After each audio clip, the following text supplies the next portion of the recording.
கோவை மாவட்டத்தில் ஒரு கழகத்தின் தூணாக விளங்கிய கடந்த சில நாட்களுக்கு முன்பு இரா மோகன் அவர்கள் மறைவேதியிட்டார். அந்த நேரத்தில் நான் அவருக்கு என்னுடைய ஆழ்ந்த இரங்கலை தெரிவித்து செய்தி வெளியிட்டிருக்கிறேன்.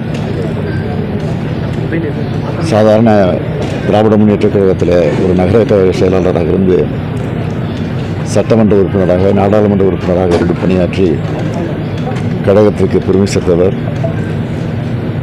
அவருடைய மறைவு என்பது கோவை மாவட்டத்துக்கு மட்டுமல்ல, திராவிட முன்னேற்ற கழகத்திற்கும் மாபெரும் இழப்பாக அமைந்திருக்கிறது.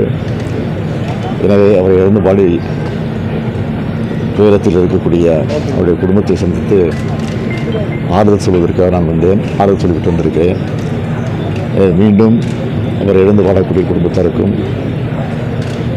இந்த வட்டாரத்தில் இருக்கக்கூடிய திராவிட முன்னேற்ற கழகத்தினுடைய தோழர்களுக்கும் என்னுடைய ஆழ்ந்த இரங்கலை நான் தெரிவித்துக் கொள்கிறேன்.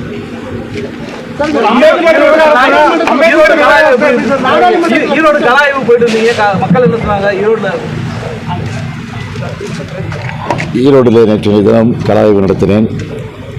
கலாய்வை பொறுத்தவரையில் இன்னும் வேகமான வகையில் உற்சாகத்தோடு பணியாற்றுவதற்கு உறுதியெடுத்துக் கொண்டிருக்கிறார்கள்.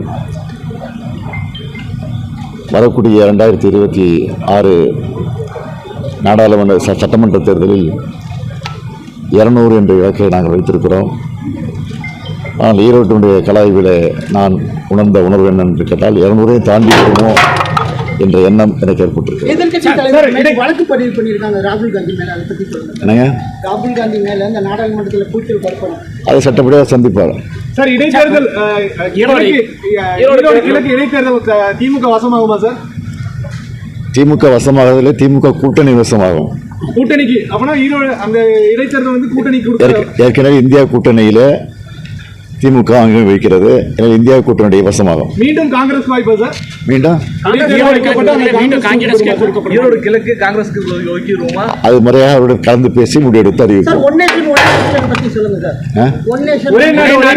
பல நேரம் நான் சொல்லியிருக்கேன், அது கொடுமையான ஒரு முடிவு.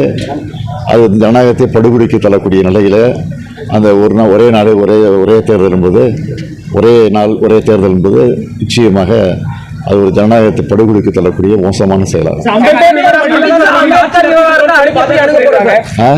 அம்பேத்கர் விவகாரத்தை அடுத்து இந்த மாதிரி அணுக போறோம் சார். தொடர் போராட்டங்கள் போயிட்டு இருக்கு. அடுத்து என்ன மாதிரியான எதிர்ப்பு தெரிவிக்கப்படும் சார்? அதே நேரத்தில் நாங்க அம்பேத்கர் வழியில தான் நாங்க ஆட்சி நடத்துறோம்னு சொல்லி பாஜக வந்து சொல்லியிருக்காங்க. இந்தியா கூட்டணியுடைய கட்சி தலைவரை கலந்து ஆலோசித்து அது குறித்து முடிவெடுத்து அறிவித்தார். நடிகர்கள் அரசியலுக்கு வரது எப்படி சார் பாக்குறீங்க? நல்லா பாக்குறேன்.